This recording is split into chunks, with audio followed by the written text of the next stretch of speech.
Alrighty, here we go with some Hour of Devastation on Magic Online. Let's see what we've got. Alright, so a rare is Mind Control. Kefnet's last word. Gain control of target artifact, creature, enchantment, lands you control. Don't untap during your next untap step. So, interesting card. Obviously, this would be great if it didn't have the lands don't untap during your next untap step class. I think like the safe pick is Puncturing Blow just as a solid removal, but we're gonna take Kefnet's last word. It also might just be better. It might be worth it in draft, not untapping. Okay, Hour of Revelation, Sunset Pyramid, both powerful. I mean, not the hugest fan of Hour of Revelation since the format is so aggressive. It's difficult to draft control deck. Meanwhile, Sunset Pyramid could say it's not that great since it's slow, but I think it actually works in aggro decks. Just, I mean, drawing 3 cards is pretty good, and then scrying afterwards is also a nice little crystal ball added effect. I mean, Hour of Revelation, if we knew we were going to be in white, we might take it. I think Sunset Pyramid is the correct pick, though. Or even Open Fire over the Hour of Revelation. I'm going to take the Sunset Pyramid, though, for color considerations. Alright, there's Hollow One. Not that exciting of a card. Magmaroth would be great if we ended up in blue-red spells. I mean, we have 2 non-creature spells so far, which is a good start. Hollow One's not honestly that exciting, I would say. I mean, if you have the right deck for it, it's okay, but it's hard to do. I'd say Magmaroth is the most powerful card in the pack, certainly. Claim to Fame is alright. There's also a Blue Desert and Unsummon if we want to stay with our first pick. I think I'm taking Magmaroth, though, just as potentially very powerful. Alright, alright, there's a bunch of these cards. Who knows what they do? Farm is good, even if you're only casting 1/2 of it. These two are not. So, I mean, Farm to Market, if we end up in blue-white, would be fantastic. There's also some reasonable blue cards. Desert of the Mindful, Unquenchable Thirst, Proven Combatant are all okay.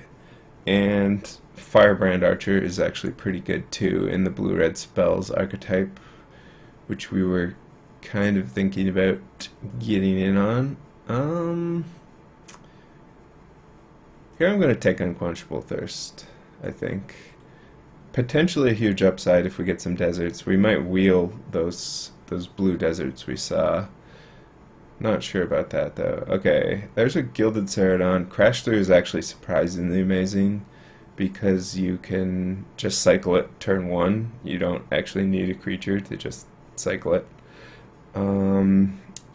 These are not so exciting. I mean, Beneath the Sands, Quarry Beetle are okay, and like a green ramp deck, that's not really what we're doing. Countervailing Winds is the only blue card, but we're not interested in it. I think I'd take the Gilded Ceradon here. I mean, we're already hoping to get some deserts, so we're going to prioritize them. Alright, Bloodwater Entity. I mean, that's a blue-red card, right? Seems good. There's also Wall of the Forgotten Fares, which would actually fit in our deck perfectly if we were, in fact, able to end up getting some deserts. I think we'll just take the Bloodwater Entity, though, and sort of solidify ourselves as blue-red here. Yeah. Get back Kefnet's last word. Alright, there's a desert. So everything's coming up Millhouse. Also, this is a desert. don't really have any Endless Sands deserts. It's so bright. I don't know if I can look at that. It kind of works with Bloodwater Entity. I think we're just taking this red desert since it's on color and it cycles. Alright, more deserts, sure. Also, another frontline Devastator. Good card, but I think we want the desert here.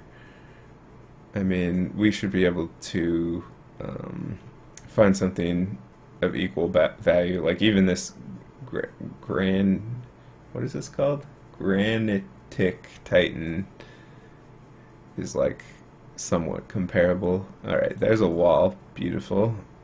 So, also an unsummon effect that would get better if we have a way to activate it for Oblivion, but I think we're just happy to take the wall here. Like, we are set. Oh my goodness.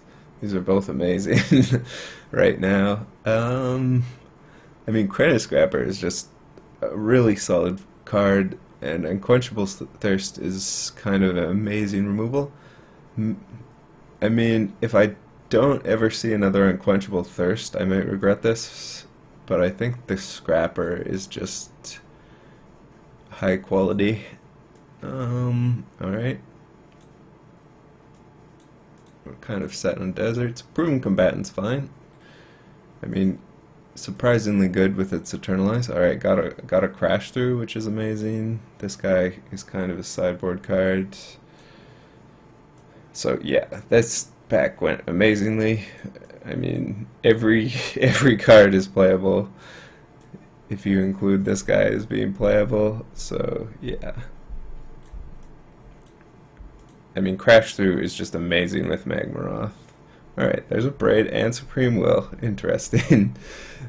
Also, Hour of Eternity, which, I mean, is not going to be on the level of a Braid, which we're just taking because it is 3 damage, instant speed. There's also a Vizier of the True, which is pretty good if you have some Exerters and aggressive white deck. So yeah, for sure, Braid. I mean, this is going well. Supreme Will, I mean, would be good, but yeah. A Braid is removal. Alright, so more deserts. Actually surprisingly powerful desert as well, especially when combined with these other deserts. Kind of a difficult to stop if you are able to get your opponent to a pretty low life total and then just finish them off with Ruminap runes. I think I might actually take it. Like, Aerial Guide is good, Thorned Moloch is pretty good, especially with like Crash Through. But we have so many playables, I think taking the powerful land is going to be correct here. Alright, another desert land. There's also Guild Ceradon, Cunning Survivor, some great multicolored cards, including the River Hoopoe, the Hoopoe. Let's see what we got. We don't really have any ways to abuse Cunning Survivor other than our lands here. Gilded Ceradon is pretty amazing when you have deserts. I mean, a 4/4 that makes a creature you can't block. Like, this is fine, but we're probably not milling out many opponents. I think I'll take the Ceradon. Alright, unsummon and nothing. Unsummon and nothing. Alright. So we'll take the unsummon. Seems good.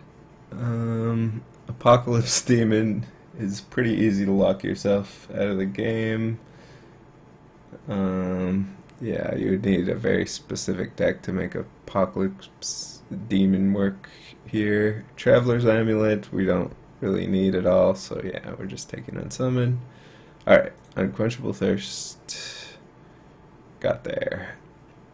So kind of happy we took the Scrapper.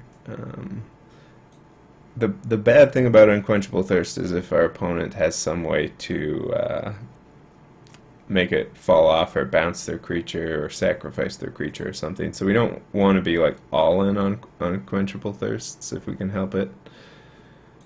Not really too much else we're interested in this pack either. There's some okay cards. Alright, more Unquenchable Thirst and decent red creatures. I mean, Firebrand Archer kind of fits the pings theme. Probably at this point we're just going to take the Unquenchable Thirst though. I mean, when we have this many deserts and can probably even pick up another one like this,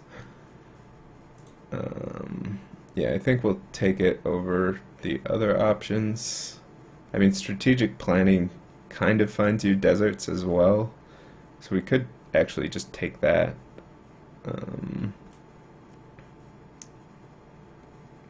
Planning's also a spell for like our prowess friends and Magmaroth. Yeah, I think I'll take the strategic planning here. All right, Thorn Moloch. We already have an unsummon,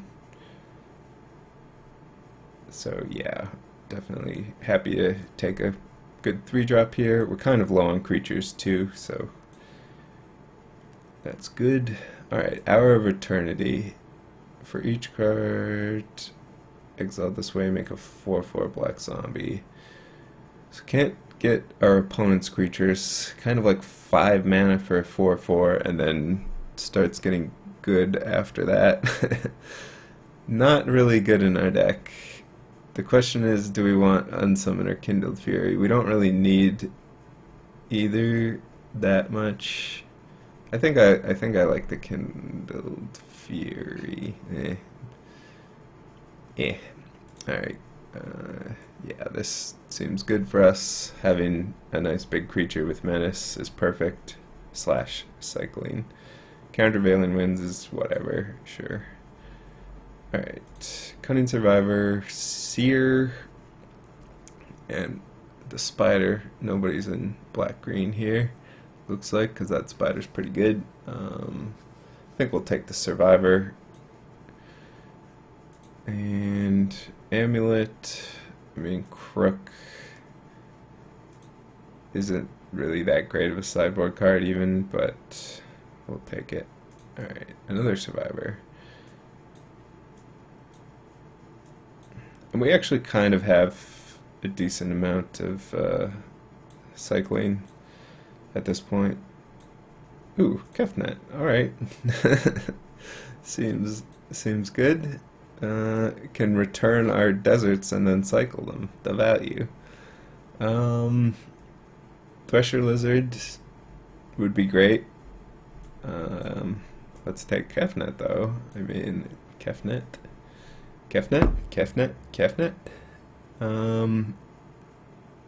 Aven Initiate would be good. Gale Strike would be good. Shimmer Scale Drake would be good. Kefnet would be good. Sheltered Thicket, on color cycling land if we want that. Grasping Dunes, surprisingly good as well. Especially considering how many X1s there are in the format. Also, Lord of the Accursed and Stir the Sands, geez. Lord of the Accursed, kind of bomby, and so is Stir the Sands. Not for us though. I think we take the Grasping Dunes. It's a desert for Unquenchable Thirsts. It's actually surprisingly good removal in this format. And like our other options aren't that amazing. And I think I would rather have the Grasping Dunes than the Sheltered Thicket. So here we go. Great. Alright. Electrify and Canyon Slough. Also Essence Scatter. Here we're just taking Electrify because it is good removal. Actually kind of overloaded on removal at this point. Speaking of which, Sweltering Suns and another Electrify. Not Electrolyze. I would take Electrolyze over either of these things. Sweltering Suns kind of works with the Cunning Survivor pretty well. Yeah, let's take the Sweltering Suns. We have a decent amount of things that actually just straight up survive it, and we can obviously just cycle it. Okay, nothing too exciting here. Bloodlust Insider is actually pretty good nowadays with like Gilded Ceradon, Magmaroth. Not so great with like Kefnet, I'd say. We're kind of not having enough creatures for Bloodlust Insider to be amazing, but I think we take it anyways. Wow. There's a lot of blue and red cards in this pack. And a Sacred Cat for good luck. To bless this draft. Alright, so probably Gale Strike is kind of the jumps out as the most powerful card. Pyramid of the Pantheon could be good for somebody interested in ramping and fixing, but we are not. I think we'll just take the Gale Strike here. Pathmaker's Initiate is kind of redundant. Okay, wow. And Crop Crasher is like legitimately amazing. There's also Reduce to Rebel, which, I mean, we can cast both halves, which gives it a little bit of extra value. And probably take the Ta Crop Skirmisher over it. Anyways, although having some sort of counter would be good, I say as I pick cancel.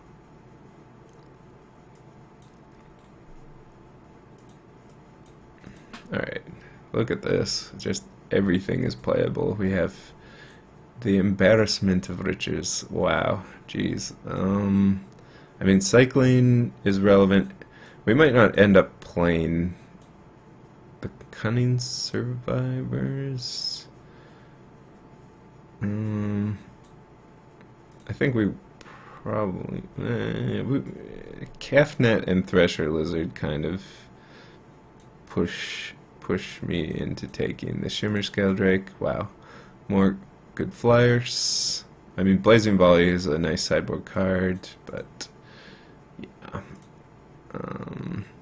some good stuff here. AKA just the Vizier. Honed Code Patch would be fine. You know, like a slightly more aggressive deck. Ooh. Probably want the River Serpent. Having, like, Slitherblade last pick. Wow. Slitherblade, not unplayable, as we have learned. We're probably just going like bigger because we have enough like control stuff, enough elements of control that we don't need to like beat down that much. So like we still want to beat down a little, but instead we can like run some of the bigger creatures with cycling.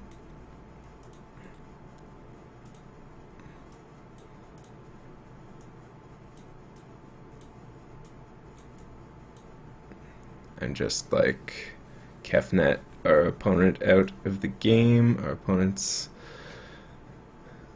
Alright. So I mean, we're not running a bunch of great cards, but I mean, every card in this deck is amazing. Aven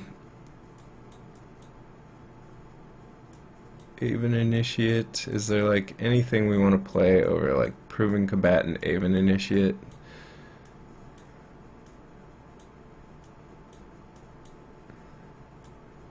Unsummoned seems like kind of redundant with all our unquenchable thirsts. Like, I would rather just tap it, that creature down forever rather than unsummon it. Maybe don't even play Gale Strike. That's probably still worth it to play Gale Strike. And Kefnet's last word, sure.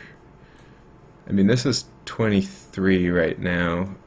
We just have a bunch of options in the sideboard that we could play.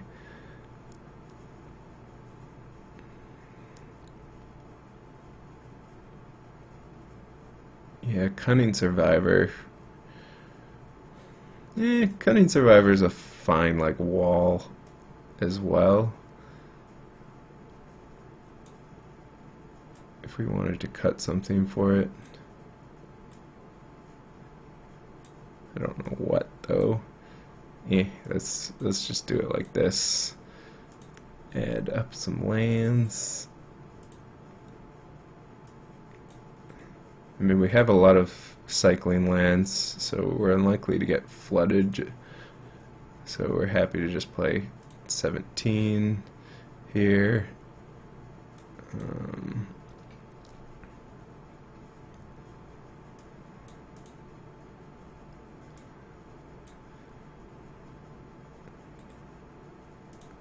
Make sure we have reasonable color splits. Looks pretty good. Yeah, so I think everything appears to be in order. Any last minute changes? Everyone good? Good? Alright, let's do it.